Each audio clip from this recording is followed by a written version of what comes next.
historias, al relato, ese asumirse parecido a otro y querer hacer cosas en conjunto, aparece, ¿no? Entonces un poco mi vinculación con el tema ha sido esa. Y bueno, por ahí yo la dejaría para dar lugar a los compañeros que expliquen cómo se vincularon ellos.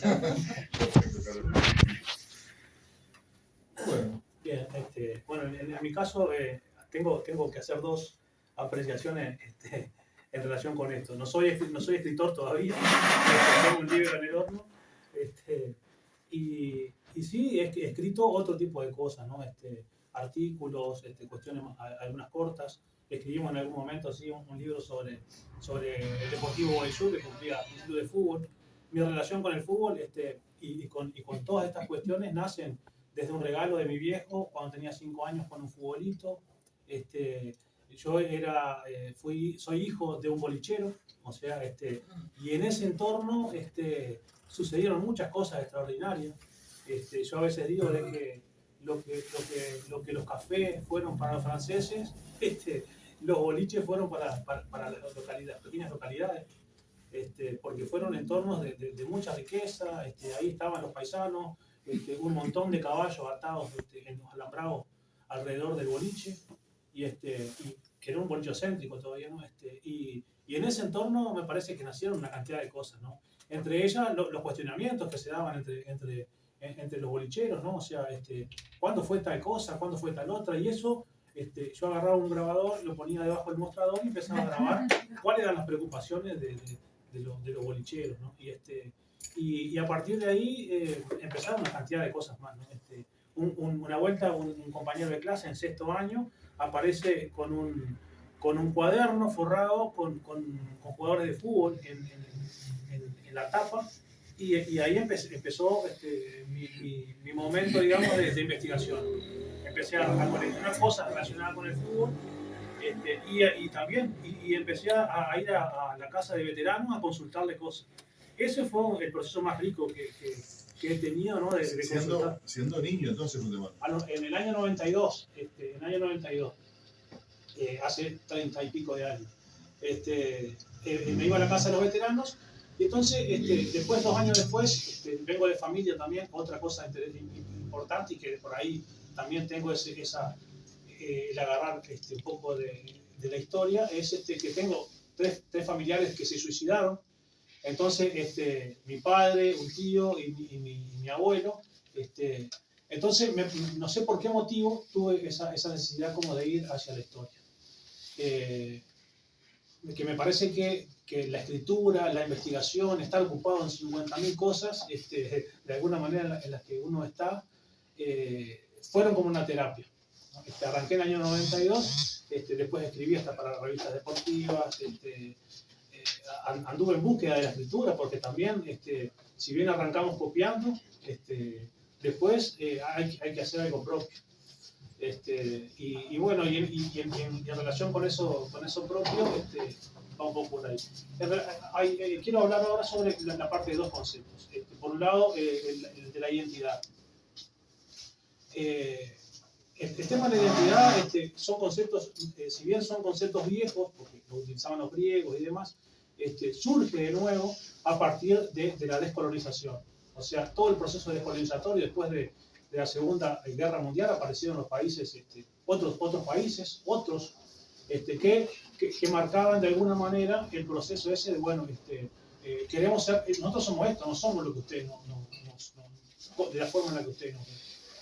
Eso por un lado, para marcar, digamos, que es un concepto nuevo, que en realidad, no sé si en algún momento ha habido otro tipo de charlas en Paysandú relacionados justamente con la identidad que partimos a partir de hoy.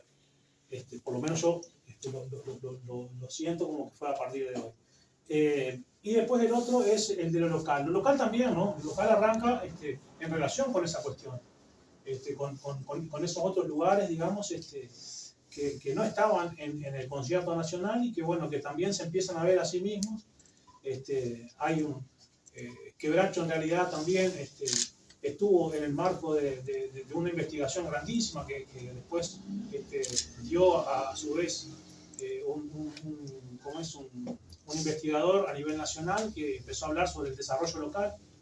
Y el germen de eso nace justamente en un movimiento que se dio ahí en nuestra localidad relacionado con Coleque, el Centro de Promoción Humana y la Intendencia de Paysandú. O sea, tres grandes ejes que marcaron un inicio en relación con la investigación relacionada con el desarrollo local.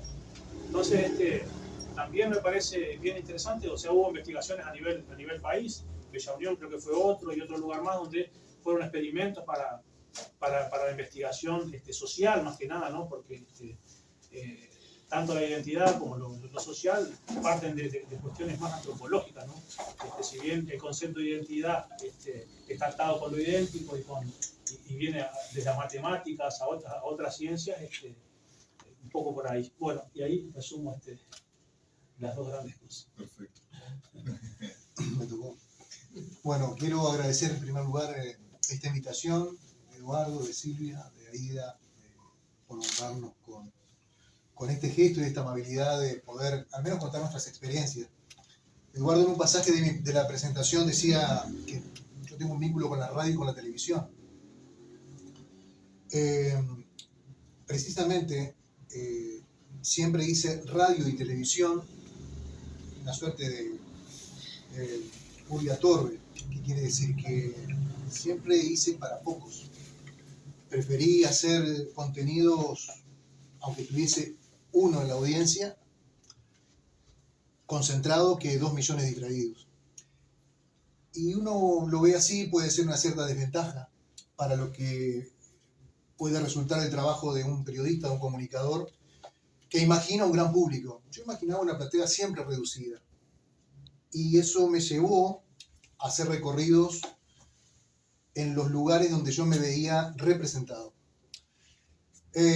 Almodóvar, Fellini, Buñuel, siempre trabajaron con actores. Y nosotros, los comunicadores, hemos trabajado con gente de verdad, con gente de carne y hueso. Entonces, al trabajar con gente de verdad, sabemos cómo respira, cómo se mueve, qué siente, cuál es su alegría, cuál es su tristeza, cuáles son sus murrias, sus dolores. Y uno puede contar mejor esas historias. Y como con el centralismo tengo mis particularidades, porque a veces uno se queja de Montevideo, pero el sanducero y las ciudades capitales del país son más centralistas de lo que Montevideo es con el resto del país. Siempre me movilizó, me inquietó tratar de amplificar aquellas historias mínimas que de alguna manera u otra me representaran, como una suerte de espejo. Cuando uno enciende la televisión, lo que busca es ver si eso que está allí adentro me representa.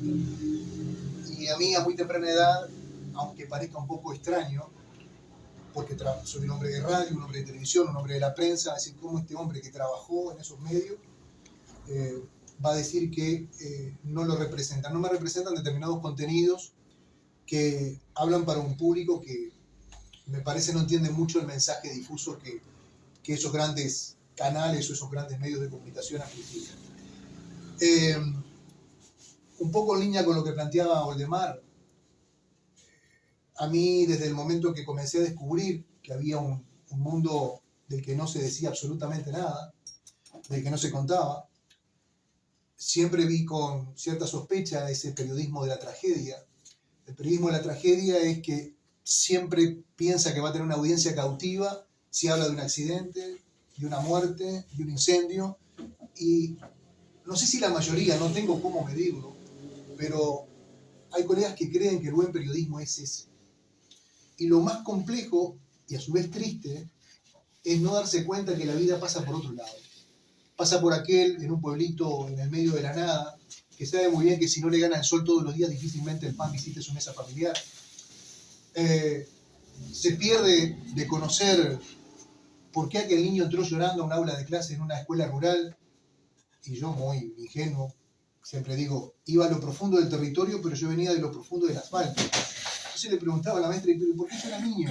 Ah, porque ayer llovió, se le desbordó la cañada, no pudo pasar para la escuela. Entonces ahí entendí el verdadero sentimiento de pertenencia que tiene una cantidad de gente, que me parece que nosotros lo hemos perdido. Descubrir esas historias, ponerlas en valor, ha sido un desafío monumental para mí. Primero, generando entrevistas para radio, después generando contenidos audiovisuales para la televisión, por esas cosas que tiene el destino y por obra del propio recorrido de la profesión. Pude publicar algunos libros a raíz de mis trabajos en el diario Telégrafo, en el cual estuve 4 años publicando historias sobre el interior rural. Y creo que en esencia es eso, como aquellos que tenemos posibilidades, aunque son recorridos muy en solitario, Carol y Waldemar lo tienen mucho más claro que yo, porque vienen sí de lugares muy, muy deprimidos, lugares muy complejos, reducidos, con una cantidad de batallas por enfrentar. Pero en esencia, desde ese momento que empecé a descubrir la posibilidad que tenía de contar esas historias valiéndome de mi profesión, yo vengo del riñón del deporte en la comunicación, estuve muchos años como relator deportivo, haciendo la producción de contenidos para radio y televisión vinculados al deporte, pero después descubrí algo maravilloso que era poder contar esas historias mínimas que las pude plasmar en 3 áreas bien grandes y termino con esto, en 3 temáticas muy, muy definidas. Las ruralidades, a mí me gusta llamar ruralidades, porque uno va por la ruta, hace 5 kilómetros, se encuentra un Mevir, baja medio kilómetro en un camino vecinal y se encuentra 4 ranchos que hasta hoy no han tenido acceso a los servicios básicos de agua potable, energía eléctrica y telefonía, por citar, o saneamiento, por citar otros. Esas historias rurales se conectan con otros trabajos publicados sobre genealogía de familia y recientemente sobre la historia de mi barrio. Entendía pertinente contar la historia de mi barrio porque ya venía con producciones de audiovisuales sobre la historia de los barrios de Paysandú cuando trabajaba en la televisión y bueno, tuve la oportunidad de completar eso en un libro. ¿Cómo se conectan estos 3 temas? La ruralidad o las ruralidades, la genealogía de familia y la historia de los barrios o la realidad de los barrios. Como decía Eduardo y Waldemar, el protagonista es el anónimo, ese que no aparece en las grandes cadenas de televisión, salvo que le ocurra una tragedia. Como alguna vez un habitante de Pueblo Saucedo me dijo, ¿qué pasó para que venga a la televisión? No pasó nada. Venimos a ver cómo se mueve y cómo respira el pueblo aquí, porque me parece que hay historias que merecen ser contadas. Perfecto. Preguntas, comentarios, discrepancias, confrontaciones con los exponentes. Hasta las manos. ¡Que corra sangre! Sí, Leo. El tema de la identidad es un tema brutal, ¿no? Nosotros no nos damos cuenta, pero cuando vamos a otro lado, ahí vemos que somos distintos. Paysandú tiene un léxico distinto. Acá comemos bollos, remontamos pandorgas, jugamos a la bolilla, ¿no? Sí. Hay un montón de terminología que es propia nuestra de nuestra identidad. Y así como eso, costumbres y la manera de ser. E incluso pasa a grandes rasgos el que es de afuera. Cuando vas a Montevideo, venís de afuera. Entonces, una vez un profesor en clase preguntó, ¿quién es de afuera acá? Y nadie contestó. Yo soy de la ciudad. No, del interior. Y bueno, somos los canarios. ¿Viste? Eso es identidad. Ahí nos damos cuenta cuál es nuestra identidad. Y bueno, estamos viviendo una ciudad no fundada, es nuestra identidad. Bueno, hay mucho para hablar. Sí. Y lo otro, Waldemar no habló, ni mencionaste el tema Saladero. ¿Qué pasa con él? Ese es otro tema. Sí, quedan todavía varias Está pendiente eso. El patrimonio te lo tenemos anotado. Bien, Y lo del interior es cierto. Se modificó la ordenanza de patrimonio del Paysandú y quedó restringida la ciudad. El resto no existe. Y ahora estamos tratando de reformarlo. patrimonialmente lo del interior. No existe el interior. No se considera. ¿No? Es solamente Paysandú y su entorno acá. Bien, es un problema. Ahí muestran. Si me permiten, Sí, como no. Tani, que hablaba de los barrios. Un día me pregunté cuál es el límite de mi barrio. Sí. Nací en el barrio Bellavista, junto al de la estación, y realmente no sé qué nos divide. Yo nací a 30 metros de la vía y era de la estación, y tenía la plaza Bellavista a 2 cuadras. y terminé jugando en estudiantil, que no sé. Un problema de identidad. Más lo complica eso. Fíjate, cuando salió el tema de la, perdón, no quiero monopolizar, pero cuando salió el tema de la descentralización y de los barrios, lo primero que se les ocurrió a las autoridades fue agarrar una tijera y recortar por calles, cuando en realidad la identidad del barrio la tiene que definir el propio barrio, y la mayoría de las veces está definido por íconos, como es el hospital, como es el liceo, como es Bellavista, el cuadro de fútbol, pasa por ahí. La estación. La estación. Pero si yo le pregunto a usted, ¿de dónde es? ¿Usted de dónde es? Pues salud, Sí, pero ¿de qué barrio es usted? Bellavista. O sea, ¿y su identidad es Bellavista? Aunque sea cuadro estudiantil. Mi identidad del hospital. No, mi identidad está dividida porque digo, como te dije, nací a 30 metros de la vía y soy ex ferroviario y jugué en estudiantil y no soy hincha de Bellavista.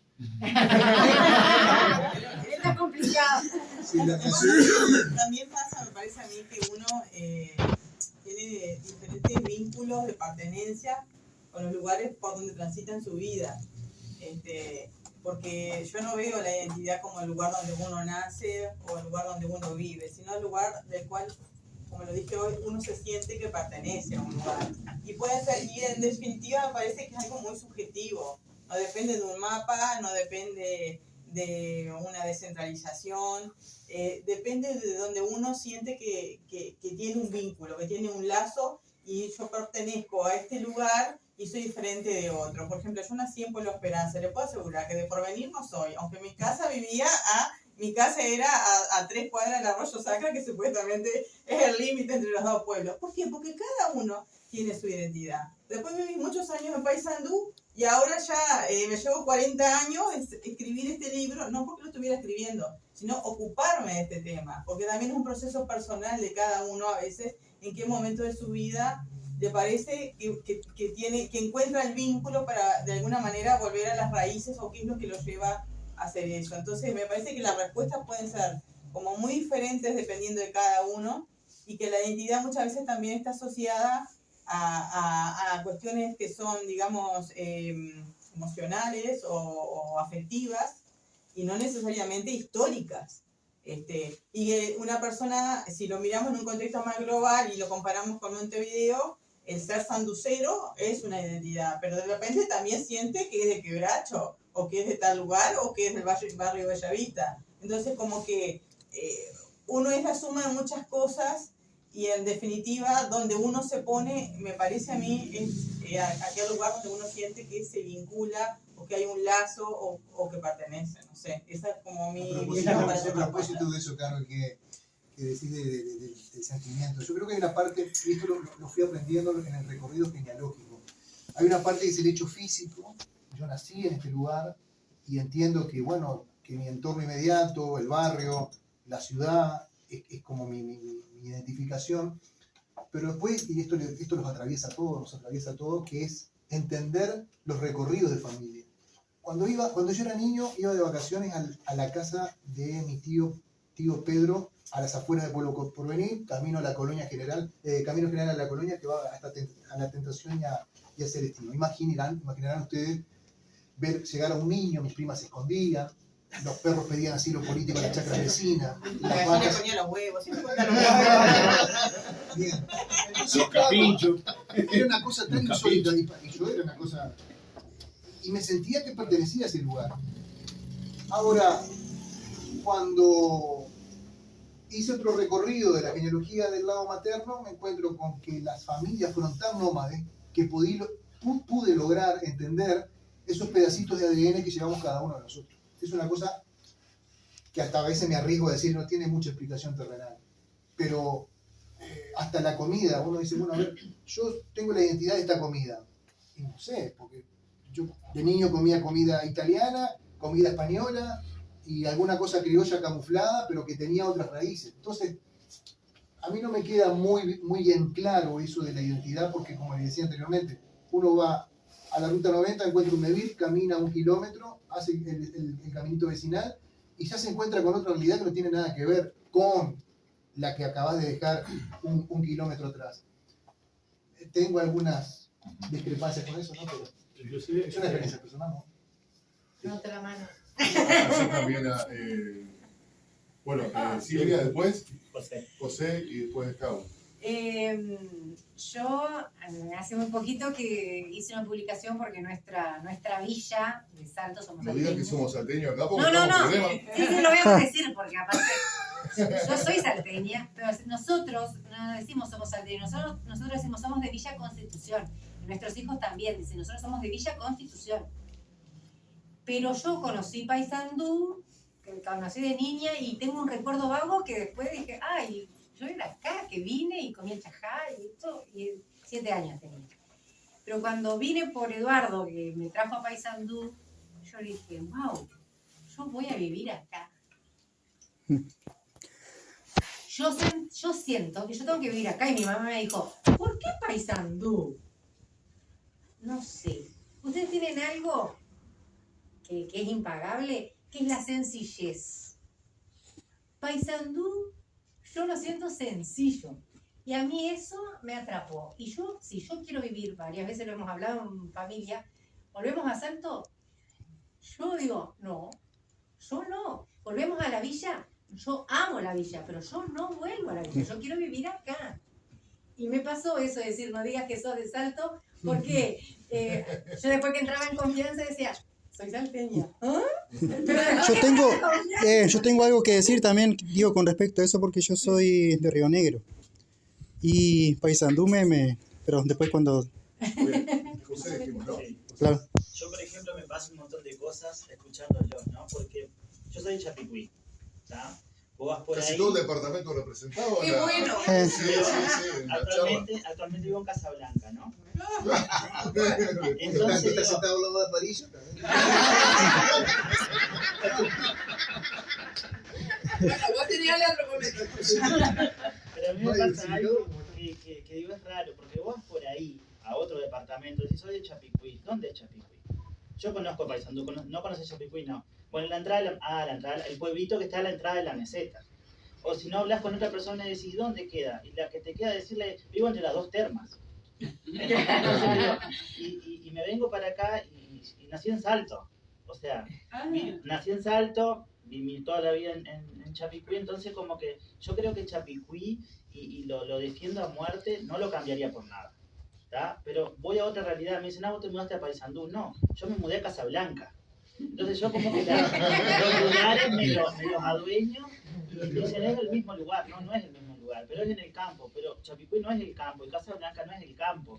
Entonces yo siempre cuando voy a lugares y digo de dónde soy, me dicen, sos del campo. No, no soy del campo. Soy de afuera. Claro, soy de afuera, pero no del campo. Entonces a mí con la identidad me pasa eso, que a veces me da esta cosa decir que soy de Chapicuí porque algunos dicen, ¿y qué es eso? ¿Dónde es? Y ahí tengo que entrar en la meseta, conocen más la meseta y las dos termas que Chapicuí mismo. Es que si lo buscan, es Chapicuy. Claro. ¿Vos te has cocido? Chapicoy. Pero está escrito como Chapicuy. Como le dicen en español, es Chapicuy. ¿Se pronuncia así?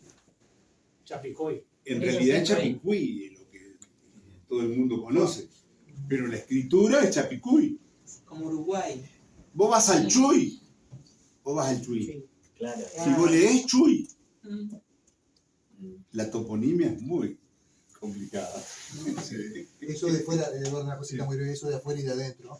Una vez un amigo de Montevideo me tomaba el pelo y dice, digo, no, disculpame, yo estoy adentro, tenés cuidado que vos te puedes caer para Río de la Plata y no volver. Pero digo, una cosa que también hay que contextualizar es Ahí sí quedás afuera. ahí sí, tenés cuidado que estás adentro. El tema es dónde está el centro, o sea, para ellos el centro es allá, entonces nosotros estamos afuera, ¿no? Carlos. Sí, yo retomo el tema de las letras heroicas, ¿no? Me impactó lo que contó el de Mar de que él escuchaba al paisano que iba y que era que buscaba su historia en el boliche, contando su historia o escuchando la de otros. Y yo veo que ustedes terminan en un libro. La oralidad de la pertenencia, de lo que estamos hablando, lleva un registro, que es un libro. Y eso lleva un camino. Ustedes ven que están reflejando en un libro la identidad de que el bolichero quiso recibir o que el muchacho que escuchaba, porque era, no sé si logro hacer entender lo que quiere decir. Es decir, la palabra es la identidad también de esa persona. Se expresa en letras. Una buena pregunta. Sí, y creo que está, como lo planteaste muy oportunamente, porque está ligado bueno, con un tema perdón, que... sí. Perfecto, perfectamente. Paulina, ¿vos querés intervenir ahora? No. ¿No? ¿Segura? Sí, o sea, era un comentario nada más. Hacelo. Bueno, con respecto a lo que decías de adentro y de afuera, yo soy montevideana, mis padres sanduceros, familia sanducera, en mis vacaciones, la época más divina, la pasábamos en Paysandú, acampando en el río Queguay o en casa de familiares. Me casé con un sanducero, tengo 3 hijos sanduceros. Si me preguntan cuál es mi identidad, soy uruguaya. Digo, nací, me crié, me eduqué, trabajé todo en Montevideo, pero vivo ahora, después que me jubilé, permanentemente en Paysandú y siento a Paysandú como si hubiese nacido acá también, pero yo sé que amo Montevideo y que peleo por eso. Cuando hablan de la gente de afuera, yo digo, no, de afuera es si te vas del Uruguay. Sí, son los que están fuera del Uruguay. Los demás son del interior. O sea, nosotros somos del interior porque la capital es Montevideo. Y Montevideo no ve al interior de la manera que el interior ve a Montevideo. Por lo general, con la gente con la que yo trato, la mayoría de la gente de Montevideo proviene del interior. Entonces, tenemos mucho respeto por el interior. Refiriéndome, porque me llamó eso la atención, que siempre me llama la atención, yo soy de afuera. ¿De afuera de dónde? ¿De Brasil? ¿De la Argentina? Creo que para aliviar eso debe tener una explicación histórica, ¿no? De cuando se iban tras las murallas, de cuando la ciudad estaba amurallada, te vas para afuera. Exacto. Me parece que quedó eso como un término que termina siendo hasta inocente, si se quiere, ¿no? Sí, pero no pertenece al presente, ¿no? Pero de alguna manera, como que hace una diferencia que separa algo que debería ser un entretejido, ¿no? Por eso digo, Que somos tan chiquitos. si me preguntan qué soy uruguaya. Y digo, y me identifico con la uruguayés. Sí, de todos modos, a propósito del tema de la identidad, que es lo que nos conecta a este encuentro, a mí me parece que es un país que partamos de la base que no tiene nombre. O es una república al oriente de un río que sí se llama Uruguay. Sí. Entonces, si partimos de ahí hasta acá, y vamos a entender algunas otras cosas, ¿no? Esta es una de las provincias estratégicas, o la provincia estratégica, o más estratégica que Argentina, en un descuido, en una distracción. Habría que ir a los documentos de la Convención Preliminar de Paz para poder ver realmente si tomamos la independencia o deberíamos de haber vuelto a eso de las Provincias Unidas del Sur, y capaz estaríamos, porque a ver, nosotros nos sentimos mucho más identificados con el que está al frente, porque tenemos hermanos, yo qué sé, familiares, amigos, vamos a cenar, el mismo idioma. Esto es maravilloso. Y cuando hoy estaba hablando con el tema de la música, con un amigo músico, y hablábamos, por ejemplo, del candombe. ¿Qué nos identifica a los uruguayos? No, el candombe no nos identifica a los uruguayos. El candombe es un movimiento musical a partir de una ciudad-puerto, que era Montevideo, y que se circunscribe en una parte que es la ciudad vieja, y que después, bueno, otros tomaron y copiaron. Pero la música litoraleña tiene una riqueza de todo punto de vista, musical, de mensaje, lenguaje, impronta, como la tiene la Norte con Rivera, o Cerro Largo, 33 y Rocha, con una presencia riograndense tan potente. Y eso no está contado, o sea, no está mostrado, y lo hablo, disculpen, desde un lugar de formación de hombre de los medios de comunicación. No está amplificado debidamente. Entonces, de Montevideo, además otra cosa con el tema de identidad, y corto aquí, es que ese 1.700.000 personas que tiene Montevideo, zona metropolitana, creo que en un 70 o 80% es gente que fue del interior. Sí, como dice la canción de Citarrosa, ¿no? No te olvides del descanso del pago si te vas por la ciudad. Y esto es muy aplicable. Y la gente ha olvidado rápidamente. Tal vez, y esto también tiene una conexión con la parte genealógica, que es lo que siempre insisto de mis investigaciones, porque a veces cuando una persona atraviesa tanto dolor, hasta puede pasar lo que le pasaron a los italianos, cortan hasta la transmisión de la lengua. Y capaz que el que se fue del interior pasó tanto mal que quiere ahora reprogramar su vida como lo hicieron inclusive hasta los inmigrantes que llegaron a reprogramar su vida en este pedacito, yo le digo, la orilla del mundo. Los indios lo hicieron. Mutamos la identidad, la cambiamos. Pero lo otro, no metí ninguno en esta. Hay varias cuestiones, ¿no? A mí me parece que en algún momento el concepto de identidad como que fue muy laxo a un determinado lugar y hoy, a través de inclusive hasta de la tribu, o sea, estamos más con el concepto de los tribus, ¿no? Somos esto en un ratito, al rato somos de Bellavista, al rato somos estudiantil, nos vamos moviendo. Y en algún momento necesitamos ese otro paraguas grande que no, ahora estoy afuera, soy de Paysandú, ahora estoy afuera, soy uruguayo, ¿no? Entonces como que, digamos que es mucho más flexible de alguna manera y se estira, digamos, es como una gomita esta, ¿no? Cuando queremos somos uruguayos, ahora estamos acá, capaz que somos de destino final. No, pero nos amoldamos y llegamos al lugar y a la situación, ¿no? Perfecto. Lo que pasa es que es un tema de contexto, en el fondo. Y lo que estás diciendo vos ejemplifica lo que venimos diciendo desde hace rato, que uno se define en relación a los otros. Bueno, depende de dónde yo estoy, también soy parecido a esto y diferente de esto otro, ¿no? Como sé que el sable es de verdad, yo le preguntaría en general si termina la representación o no. No puede hablar. No puede hablar. Dígalo sin hablar. Vamos a aplaudirla, ¿no?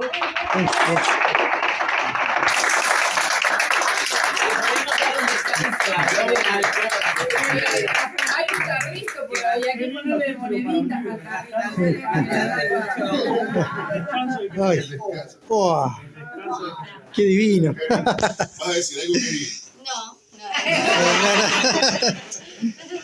Vamos a hacer esto. Antes que sigan hablando, les pido disculpas, pero a mí me llama la obligación, dijo, mi señora me espera.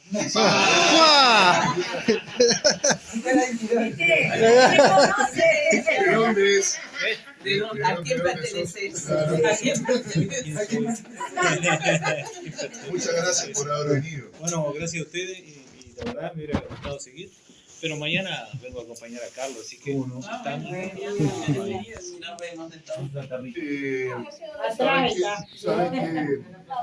sí, gracias, línea con lo que había planteado Carlos. Gracias por venir. El tema de si la oralidad se transforma en texto, ¿no? Si nosotros habíamos planteado a Carol, Oldemar y Ricardo una cuestión que refiere a la dificultad o las dificultades que tienen en su tarea del rescate de los elementos que son componentes históricos de la identidad, ¿no? Local. Porque Oldemar decía el relato, lo que vos decís, Carlos, el relato, pero por ahí el veterano se murió, esa historia no se contó, no se registró. Allá en nuestro pueblo en Constitución había unos veteranos que tenían buena memoria, pero lo que te contaban tenía que ser por el IVA, porque le ponían muchas cosas. Como los pescadores. Que ese también es un elemento, uno en serio, ¿no? Pensando en serio, ¿cómo te plantás frente a estas cosas? Sí. Claro, para que Andresina. efectivamente vos puedas construir algo creíble, ¿no? Entonces, ¿qué trabajo? ¿Qué para acá? ¿Puedo decir algo Sí. sobre la identidad que estaban diciendo? Sí. Porque nosotros capaz que nos peleamos entre todos acá, somos uruguayos, pertenecemos a Bellavista, yo pertenezco al Progreso. Pero el tema es que los de afuera solo identifican al Uruguay con Punta del Este. El único lugar top y lo más lindo, la playa Punta del Este, la gente Punta del Este, los edificios Punta del Este, La Plata Punta del Este, el resto del Uruguay no existe. Yo lo hablo desde la gente que te comenta de afuera, que solo lo ve a Uruguay, solo lo reconoce como Punta del Este. Ni siquiera Montevideo, es solo esa parte. Y y capaz nosotros nos peleamos entre nosotros por decirnos yo soy de acá, yo soy... Y en realidad la gente de afuera solo ve al Uruguay desde ese punto de vista. O como cuando ves a Nacional, que hay una parte que dice Nacional de Montevideo. Cuando que Nacional es todo el Uruguay, así como Peñarol también. Y sin embargo, te lo identifican así como Uruguay solo. Y no te dicen Uruguay. O sea, a eso voy, no digo que era algo así que quería decir. El campeonato uruguayo de fútbol. Se pueden Ahí va, claro. Bueno, ¿quién va a retomar la posta que planteamos? Carol, Yo, como quiero, es muy difícil porque en realidad a veces uno lo traduce con palabras, digamos, con palabras propias, ¿no? O sea, como tipo traductor del personaje. Porque también depende del formato de escritura que quieras, ¿no? O sea, si vos querés plasmar lo que él dice, hay un libro muy interesante, creo que, si mal no me equivoco, hay un Boughton o Boughton, una cosa así, que habla sobre todas estas cuestiones. Él era un médico que se fue al interior, no terminó la carrera y quería rescatar toda esa realidad de los paisanos, las creencias, el imaginario, las historias. Y entonces hizo un trabajo muy interesante. En el caso nuestro, también, ¿no? Así como estábamos con el grabador, hay cosas que si no hay un narrador detrás, capaz que te perdés, o sea, con la lógica del lector, se pierde si contás las dos palabras que te dijo el paisano y no conectás con el contexto, digamos. Ahí va. Entonces, es necesario como que apalancado de alguna manera con esos otros literarios y con la historia. Si bien, por ejemplo, hay una anécdota que me cuenta Pilola, un personaje de Quebracho muy reconocido. Me dice, mirá, ¿sabes por qué le pusieron Quebracho? A ver, yo por qué. Y no, mirá, bajó un tipo de un ómnibus fisicudo, de un tren, bajó fisicudo. Y ajá, ¿y qué pasó? Y no, y había un italiano, pariente de Catania. ¿Cómo termina la historia? Te dejo seguir. Es el fundador, Catania es el fundador de Quebracho. Sí. Dice el italiano, ¡qué bracho! O sea, ¿Qué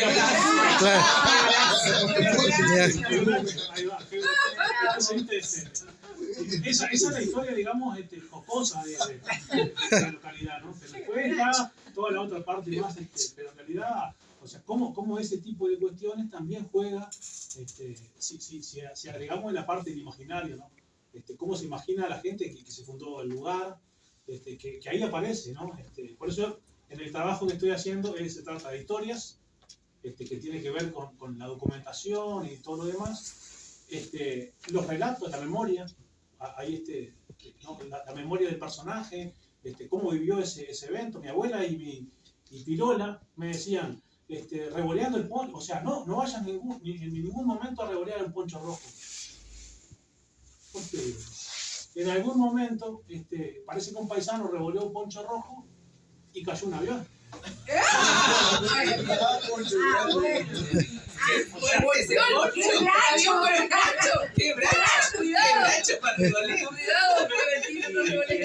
paisano revolvió el poncho rojo y bueno, y produjo que se haya caído el avión. Era porque aparentemente el poncho rojo era como que anunciaba un peligro y bueno. Hurgando un poco en algunos lugares, me encuentro con un trabajo de Juan Clara que escribe que había caído un avión en Quebracho y entré a investigar y resulta que en el lugar había caído un personaje que tenía una calle tiene una calle actualmente en Paraguay. El aviador había participado de una de las guerras en el Chaco, que fue la primera guerra que se usó el avión, y él había tenido inclusive circunstancias similares, se había quedado sin el combustible el avión en ese momento, había estado hasta baleado, y bueno, y acá en Quebracho también, o sea, en el año 46 el piloto queda sin combustible y no lo pudieron, fallece en el lugar, así que es una historia inédita, digamos, de la localidad, ¿no? Entonces, o sea, cómo la anécdota de alguna manera nos lleva a la historia sin querer, ¿no? O sea, yo nunca me imaginé que podía encontrar un hecho del avión que cayó con un pequeño documento y con la noticia en el telégrafo. Después. Sobre esto, no se entiende los dos. Yo creo que cada expresión tiene su riqueza. Yo lo tomo así. Vengo de la oralidad, vengo del campo audiovisual. Por consecuencia de estos dos, termino escribiendo artículos en un diario y termino publicando libros. Creo que, y voy a decir esto, cuando relataba básquetbol, era obviamente bastante más joven que ahora, creía no, voy a decir, es una tontería. Yo decía, qué bárbaro, ¿no? Si en vez de en una grabación se encerrara todo este griterío de este estadio en una habitación.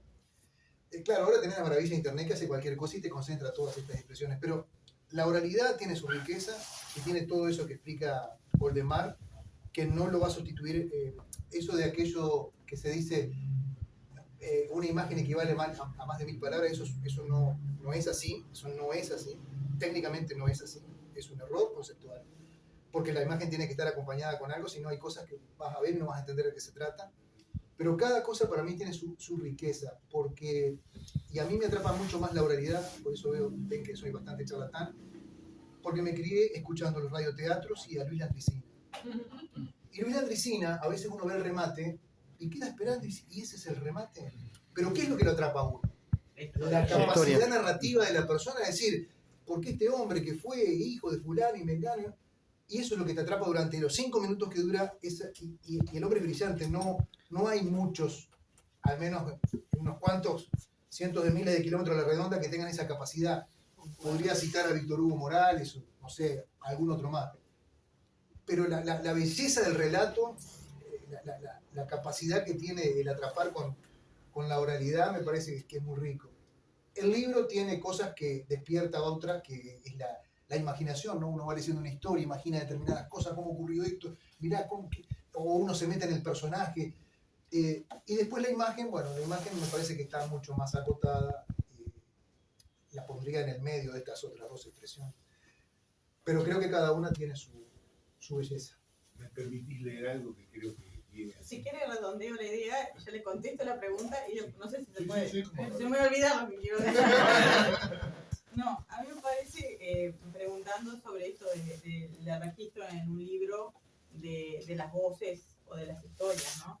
Yo creo que cada proyecto editorial tiene sus características. Y no es lo mismo si uno tiene por meta entrevistar personas y publicar un libro de testimonios, o si de repente lo que quiere es trabajar la memoria. Y diferente si quiere trabajar la memoria, por ejemplo, a la memoria colectiva, donde uno tiene que realmente no hablar con una persona, una fuente, sino con eso de que es lo colectivo. O sea, y ahí vamos mucho más directo a la idea de una comunidad o de una cantidad de personas que tienen algo en común.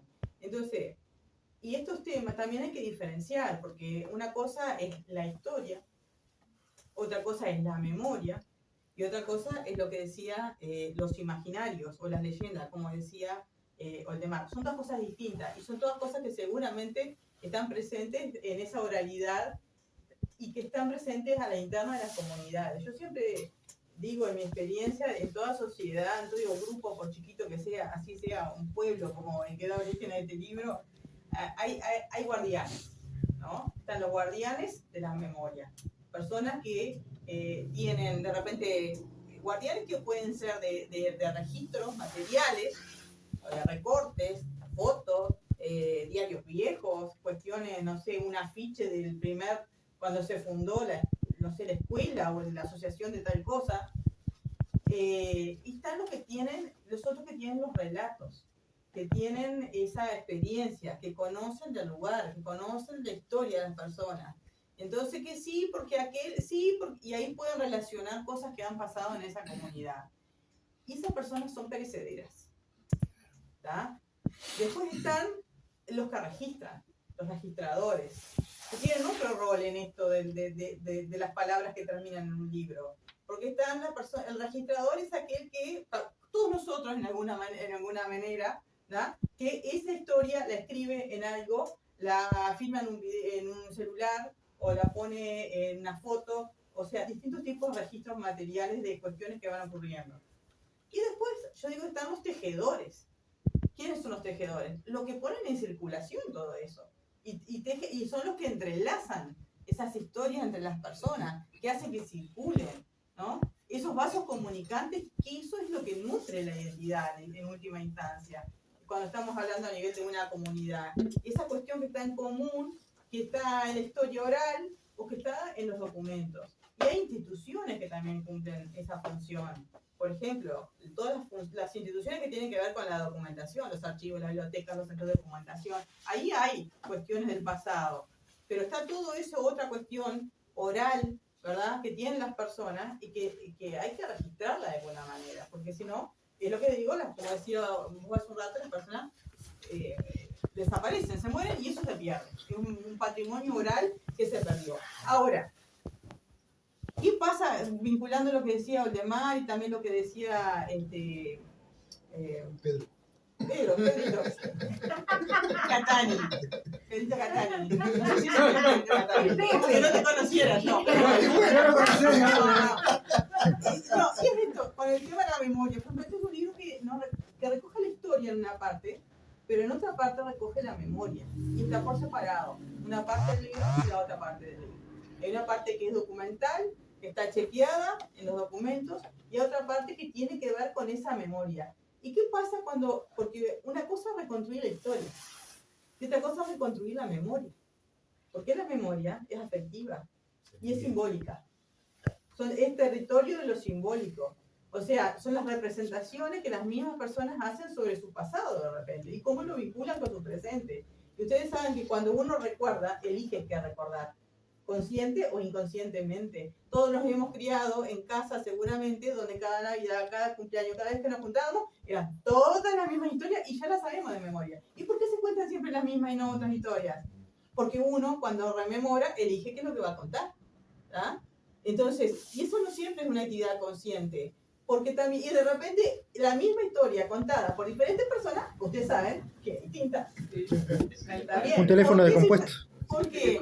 Porque cada uno no lo pasa por su propio tamiz, por su afectividad, por Cada lo que uno elige, le pone su impronta. su impronta, lo que elige contar y lo que deja afuera, y lo que agranda, como decía, que saca el IVA, y lo que no. Entonces, cuando uno está en estos procesos de recuperar la memoria, tiene que saber que uno es operador de los sentidos. Porque en realidad no está reconstruyendo la historia, sino que lo que está haciendo es una resignificación de los sentidos de esa historia. ¿No? Sí, pero los documentos también presentan fallas. No estoy hablando de los documentos, estoy hablando de la Digo, memoria. por ejemplo, si uno quiere tener rigor en la búsqueda, ¿a dónde vas a ir al documento? Y después te encontrás con que el documento Pero está mentiroso. siempre hay un contexto. Porque, ¿qué pasa? Ahí hay el tema de la memoria. Hay una memoria que es individual, que es autobiográfica. Es lo que me dice ese veterano que voy a entrevistarlo. Eso es seguramente su experiencia, lo que él sabe, lo que le contaron es autobiográfico. Después hay otra memoria, que es esa memoria que es de un grupo primario, la familia, las historias de la familia. Esas historias de los asados, la vida, todas esas que surgen. Hay otra que es más social. Es cuando esas historias empiezan a circular en el barrio. Sí, porque Catani Era Pedro, por último. Era Pedro. Tal cosa, ¿no? La historia de su familia empieza a circular. Y después está la memoria histórica, que es lo que va a repetir la generación siguiente en base a lo que se fue construyendo.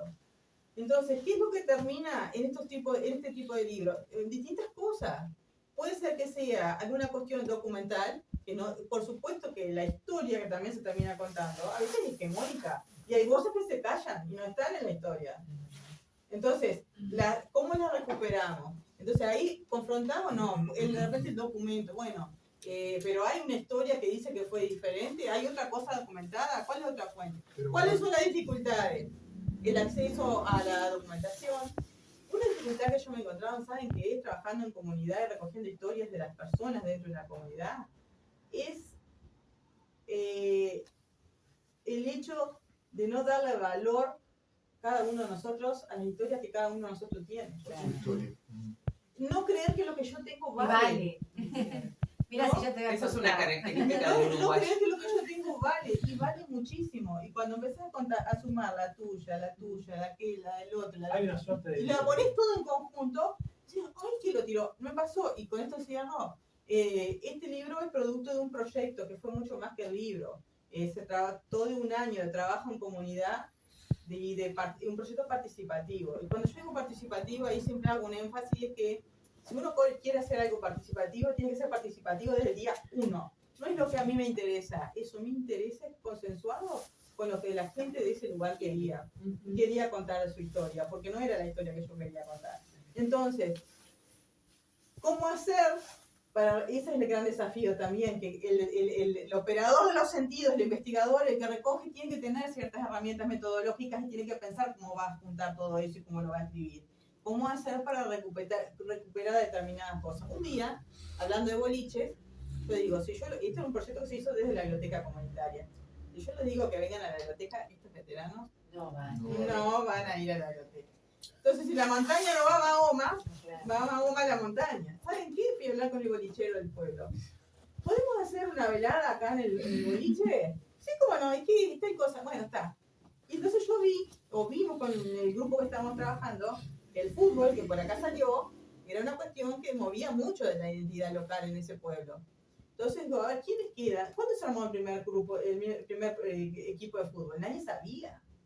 ¿Hay actas? Bueno, aparecieron las actas, información de fundación del equipo. Ajá, ayer las tenía en su casa, las trajo.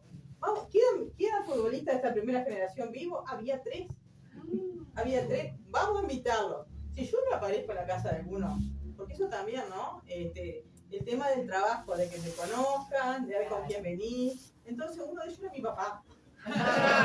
Y ahí ya dije, entonces, ¿sabes qué? Vamos a la casa de fulano, pero vos venís conmigo. Claro. Entonces fuimos, che, mirá que yo voy a decirle que vamos al boliche a contar historia. Entonces, no, que sí, que va a estar bueno, que nos vamos a juntar. Fueron los veteranos, fueron los hijos, fueron los nietos, fueron las mujeres de los hijos y de los nietos. En un lugar que todavía en el interior a veces los boliches es una cosa muy masculina. Claro. Todavía es así. Y fue una noche fenomenal. Ustedes no saben la cantidad de fotos que hay en este libro que salieron de esa noche. Y la cantidad de historias. Había un veterano, que vos, que era del canal, tenía guardado en cassette de aquellos 8 milímetros, ¿los grandes? VHS, los pedacitos de la parte deportiva del telerrotativo, Canal 3. Cuando entrevistaban al cuadro de fútbol de Antonio Él lo filma. Algunos ya estaban muertos. Entonces fue una noche de emociones, de ver esas personas de vuelta. Y ¿saben cómo salieron las anécdotas? Pero así, a montones. Y nosotros grabador, ¿no? Claro, sí. Entonces, y eso tiene que ver con lo que se llaman actos públicos de memoria, lo performativo. Es decir, cuando la memoria las traigo, las muestro y las pongo en valor. Entonces, volviendo al principio con esto corto, es el poner en valor, o sea, tratar de ver o de sentir uno mismo que las cosas que uno tiene para aportar valen. Y eso es una de las dificultades que no siempre se ve, porque siempre vamos a que no hay documentación o a que no sé qué cosa, y de repente la documentación son fotos que estaban guardadas en una caja dentro del ropero. Y que si no fuera por esa noche, hubieran seguido por el ropero, dentro del ropero, y nadie lo hubiera visto. O van a la volqueta. O van a la volqueta, y lamentablemente muchas veces cuando las personas fallecen.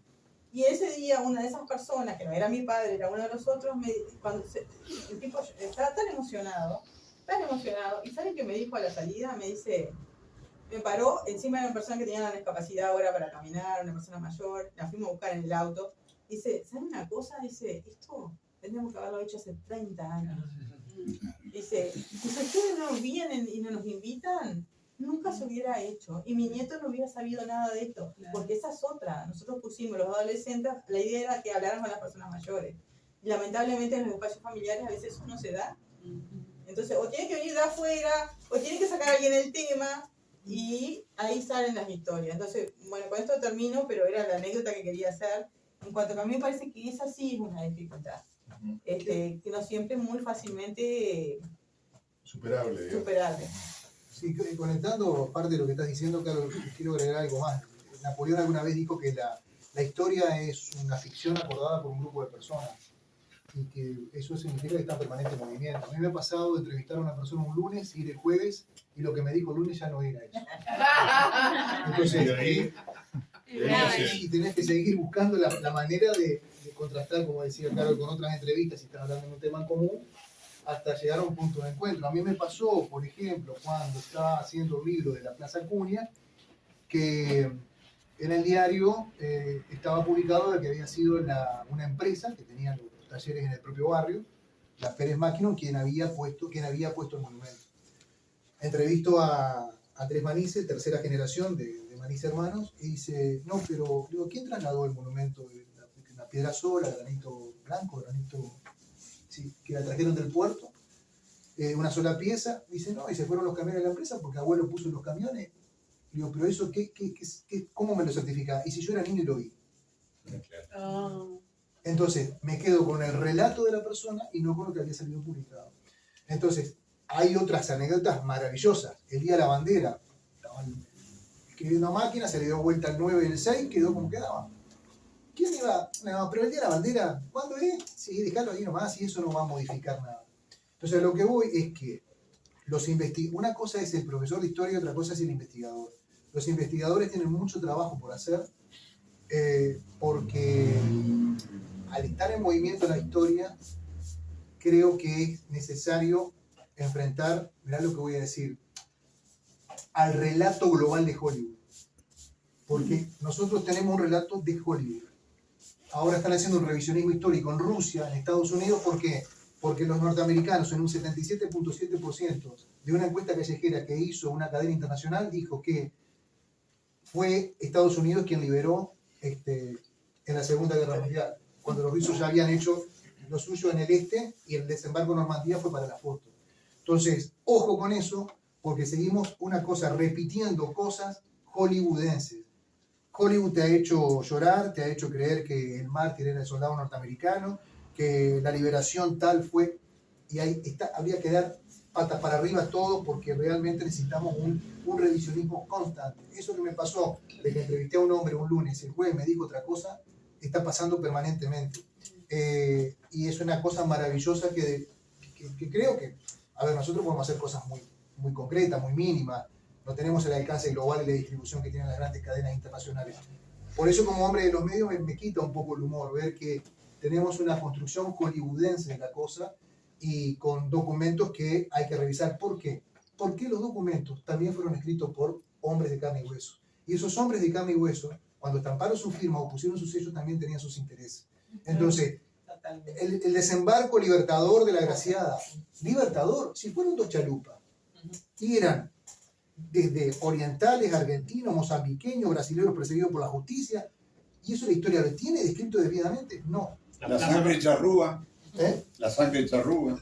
No era la playa de la Graciada, era la Graciada. Entonces, cuando uno ve todos esos procesos históricos que en la escuela lo aprendió Leo, lo aprendió Aida, lo aprendí yo, lo está aprendiendo esta nena, que es lo mismo hace, no sé, 250 años atrás, a mí me saca bastante el humor, porque está bien que cambie una cosa de un lunes para un jueves, y sí que está bien.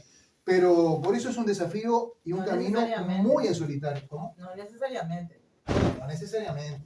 O no todo, capaz. No todo. Claro. Festejamos el 25 de agosto. Como independencia. Hay preguntas no se cumplió nada sobre estos aspectos que venimos conversando. ¿No? Una más. Quedó lo de la participación de si el Estado debería o no. Sí, yo antes de eso quería preguntar a partir de lo que ustedes han contado. Al fin y al cabo, el que construye historia, recoge memoria, ¿no? Termina siendo el que esta es no sé, punzante, pero Oldemar en Quebracho, Carol en Esperanza, el Ricardo con lo que hacen los barrios de Paysandú, con la ruralidad, con la genealogía de familia, terminan siendo los que definen o deciden qué es lo que vamos a saber después. O sea, el rol de ustedes, al fin y al cabo, termina siendo, no digo de censor, pero el que ordena y apunta y lleva hacia dónde vamos, qué cosas nos interesan, o se entiende, ¿no? Hay una selección natural, hay un proceso de confrontación, de contrastación de las historias, hay una selección de las cosas. Entonces, ustedes están jugando ese rol. O sea, ¿hay conciencia de eso? ¿Es así? ¿Está bien planteado o no? ¿O dramatizo mucho? En el caso nuestro, a mí me parece que sí, más que nada por lo que se venía diciendo Carol anteriormente, ¿no? De que la gente a veces no logra darle valor a algunos elementos que a uno le parece que realmente son importantes. Y yo o sea, con todo, como ese Ricardo hablaba del tema de la investigación, ¿no? Yo soy docente de historia, pero 30 años he estado investigando, más allá de lo que me relatan los veteranos. Que hay algunos que vos decís, sí, mirá, cómo la mayor cantidad de cosas que me dijo Toscano, que era otro personaje, era el Funes Memorioso de Borges. O sea, sabía el detalle mínimo de lo que había sucedido en ese minuto en el cual fue un gol. Saltó el alambrado tal, hizo tal otra cosa, y no sabés, esto otro. Entonces, tenía claro exactamente el tiempo, o la memoria privilegiada, los memoriosos privilegiados, que me parece a mí que son ahí. Después, en relación con la localidad que he investigado abundante, tenemos elementos que pueden ser considerados como, yo digo, estoy en contra de la palabra interior, de la palabra de que nos consideren del interior, de la descentralización, y creo que tenemos elementos para no ser considerados esas cosas. Inclusive me molesta mucho que seamos el tercer nivel de gobierno en el ámbito político. Los municipios. Los municipios, tercer nivel. O sea que, si hablamos de centralización, la pregunta que me hago es, ¿hay un centro? ¿Hay un centro? ¿Somos la periferia? ¿Cómo ¿somos ciudadanos de tercera? Sí, somos del tercer nivel de gobierno. Estoy lejos. No, pero, o sea, ser considerados ciudadanos de tercera, ¿somos ciudadanos de tercera? Bueno, entonces, para romper con esto, yo creo que cada localidad, y hablando de identidad local, cada localidad tiene elementos interesantes para no ser considerado el pueblito del interior, sino que puede ser considerada la capital de la naranja, la capital de determinada cosa, del ladrillo, la capital... No te gusta por lo la capital de la colonización, la capital de Mevir, que nosotros tenemos el mayor número de viviendas en la localidad. El Parque Jurásico de Quebracho, porque hasta el 2001 era el hallazgo más importante de dinosaurios, fue en nuestra localidad. ¿Y ahora no es más? No, porque se descubrió el de Río Negro, hasta el 2001 éramos... A nivel Uruguay. A nivel Uruguay. A nivel Uruguay, lo cual le permitió a un investigador quedarse. Matías Soto, búsquenlo, que habla muchísimo de toda esa parte. Después tenemos la génesis, ahí en este lugar, en el Saladero, en el Saladero de Guayú, sucedió un hecho trascendental para la historia de Uruguay. O sea, se rompió con una dictadura y aparece la figura de Valle y Ordóñez. O sea, somos la génesis de la modernización del Uruguay en ese lugar, porque sucedió un hecho que se llamó la Revolución del Quebracho, en el cual participaron 7 personas que habían sido, que eran o que posteriormente fueron presidentes de la República. 7.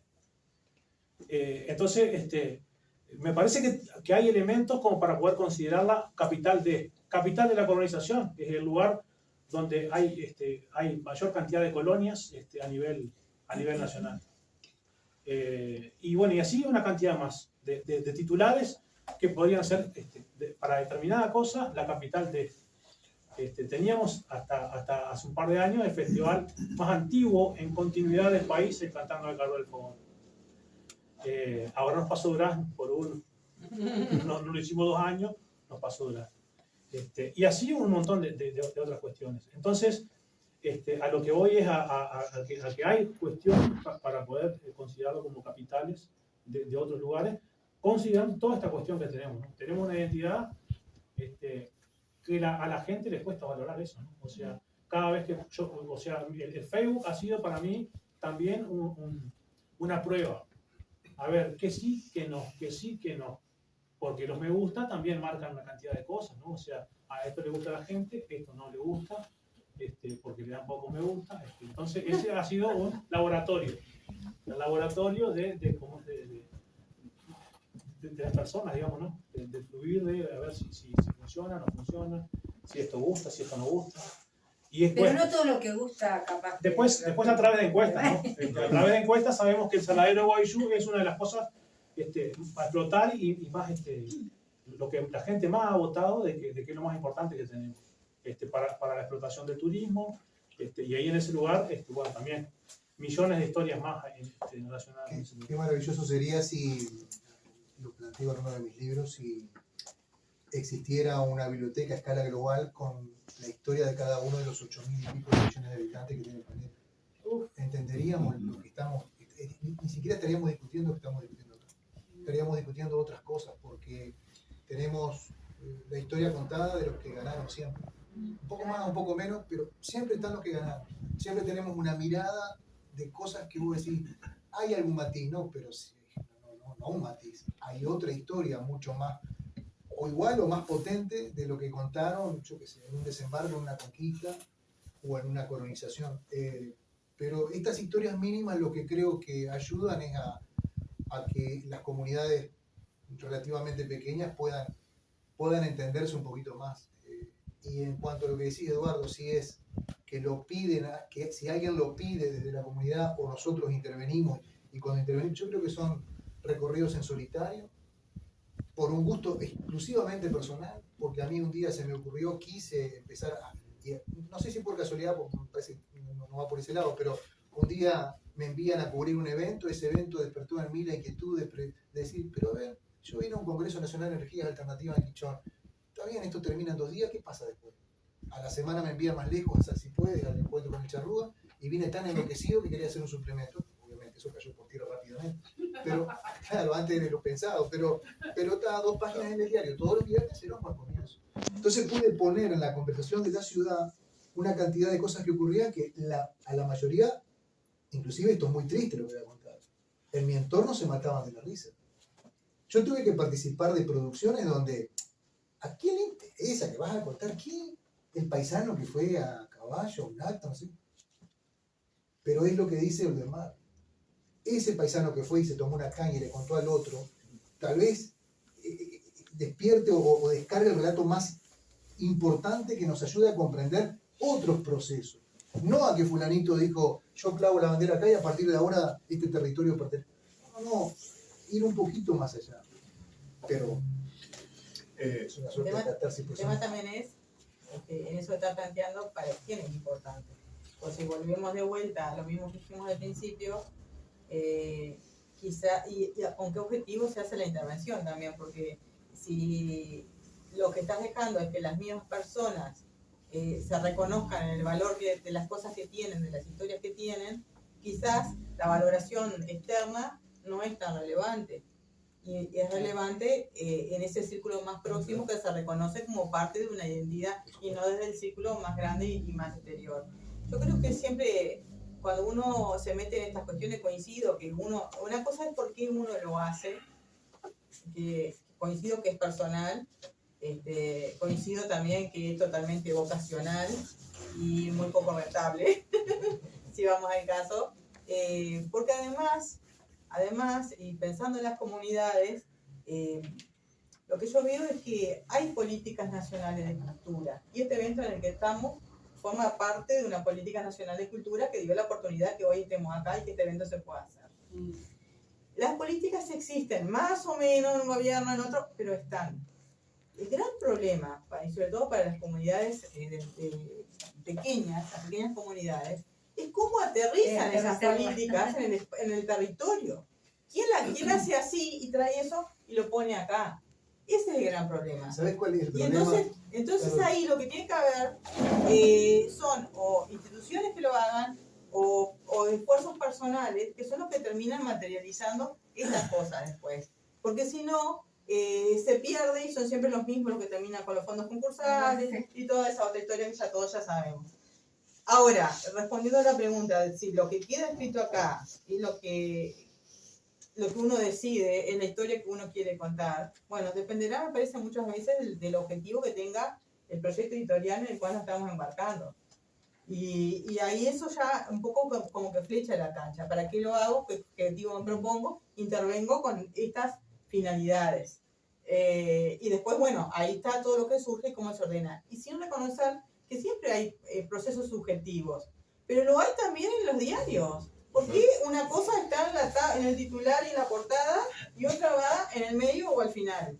O directamente O no está. Entonces, siempre hay subjetividad. Y después usamos la prensa periódica como fuente de información histórica. ¿Qué dejó por fuera?